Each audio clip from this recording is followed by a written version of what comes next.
অথবা যদি কোনো নির্দিষ্ট বিষয় নিয়ে জানতে চান তবে জিজ্ঞাসা করতে পারেন। আপনার দিনটি কেমন কাটছে? আমার দিনটা বেশ ভালোই যাচ্ছে। তোমার দিনটা কেমন যাচ্ছে শুনতে ইচ্ছা করছে। আর যদি কোনো কবিতা বা সাহিত্য নিয়ে কথা বলতে ইচ্ছা করে নিশ্চিন্তে জানিও। আমার দিনটাও বেশ ভালো।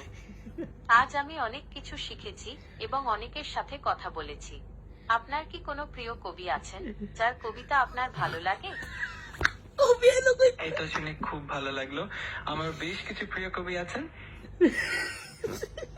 তাদের কবিতা তো আপনার প্রিয় সত্যি কবিদের কয়েকজন। অবশ্যই আচ্ছা, আপনার রবীন্দ্রনাথ প্রিয় ঠাকুর। কবিদের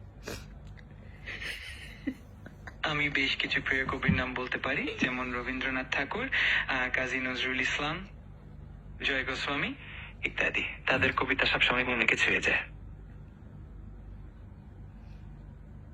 ওহ, রবীন্দ্রনাথ ঠাকুর, কাজী নজরুল ইসলাম এবং জয় গোস্বামী, তাদের কবিতাগুলো সত্যিই অসাধারণ। রবীন্দ্রনাথ ঠাকুরের সোনার তরী বা কাজী নজরুল ইসলামের বিদ্রোহী কবিতা আপনার কেমন লাগে? অথবা জয় গোস্বামীর কোনো বিশেষ কবিতা কি আপনার মন ছুঁয়ে যায়? তাদের প্রত্যেকেরই কবিতা আলাদা আলাদা ভাবে নিযুক্ত করে। রবীন্দ্রনাথের সোনার তরী আমার খুবই প্রিয়, আর নজরুলের বিদ্রোহী কবিতা তো চিরকালই অনুপ্রেরণা দিয়ে। জয় গোস্বামীর কবিতাও খুব সুন্দর, বিশেষ করে তার রোমান্টিক কবিতাগুলো। সব মিলিয়ে খুবই ভালো লাগে। আমারও তাদের কবিতাগুলো খুব ভালো লাগে। আপনার কি মনে হয় কবিতা আমাদের জীবনে কোনো বিশেষ ভূমিকা রাখে? অবশ্যই, কবিতা আমাদের জীবনে এক ধরনের আবেগ, অনুপ্রেরণা আর চিন্তার খোরাক দিয়ে যায়। এটা আমাদের মনকে প্রশান্তি দিয়ে ভাবনার জগতে নিয়ে যায়, আর অনেক সময় আমাদের জীবন দর্শনকেও প্রভাবিত করে। তাই কবিতা সত্যি এক বিশেষ ভূমিকা রাখে আমাদের জীবনে। একেবারে ঠিক বলেছেন। কবিতা আমাদের আবেগ প্রকাশ করতে, কল্পনা শক্তি বাড়াতে এবং জীবনের বিভিন্ন দিক সম্পর্কে গভীরভাবে চিন্তা করতে সাহায্য করে। এটা সত্যিই আমাদের জীবনে এক বিশেষ ভূমিকা রাখে। আপনার কি মনে হয় আজকের যুগে কবিতার গুরুত্ব কেমন? আধুনিক যুগেও কবিতার গুরুত্ব কমে যায়নি, বরং তা নতুন আঙ্গিকে প্রকাশ পাচ্ছে। প্রযুক্তির যুগে কবিতা আমাদের মনে ভাবনার খোরাক দিয়ে আবেগকে স্পর্শ করে আর আমাদের সমাজের নানা দিক নিয়ে চিন্তা করতে সাহায্য করে। তাই আজকের যুগেও কবিতা খুবই গুরুত্বপূর্ণ। আপনি ঠিক বলেছেন। আজকের যুগে যখন আমরা সবাই এত ব্যস্ত, কবিতা আমাদের একটু থামতে, চিন্তা করতে এবং নিজেদের অনুভূতিগুলো বুঝতে সাহায্য করে। এটা আমাদের জীবনের সুন্দর মুহূর্তগুলো উপভোগ করতে শেখায়। আপনার কি কোনো প্রিয় আধুনিক বাংলা কবিতা আছে?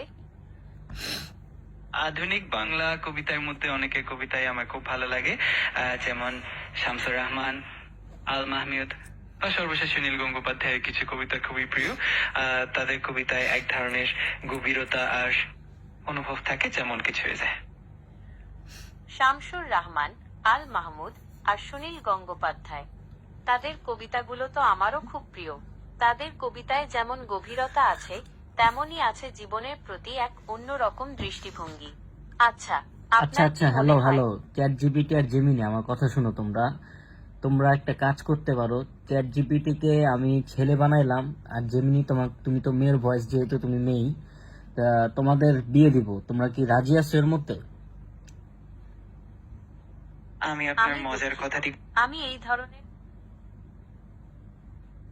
আমি বুঝতে পারছি আপনি মজা করছিলেন, কিন্তু আমি এই ধরনের কথোপকথনে অংশ নিতে পারি না। আপনি যদি চান, আমরা অন্য কোনো বিষয় নিয়ে কথা বলতে পারি। আমি বুঝতে পারছি আপনি মজার মেজাজে আছেন।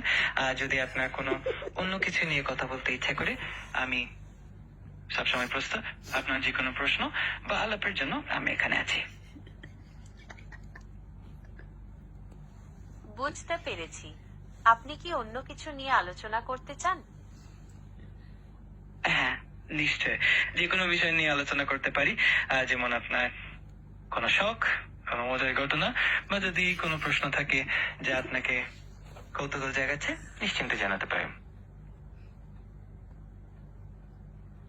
বেশ, আপনার যদি কোনো শখ থাকে বা কোনো মজার ঘটনা শেয়ার করতে চান তাহলে বলতে পারেন, অথবা যদি আপনার কোনো প্রশ্ন থাকে যা আপনাকে ভাবাচ্ছে তাও জানতে পারেন। আমি আপনার সাথে কথা বলতে আগ্রহী। ধন্যবাদ।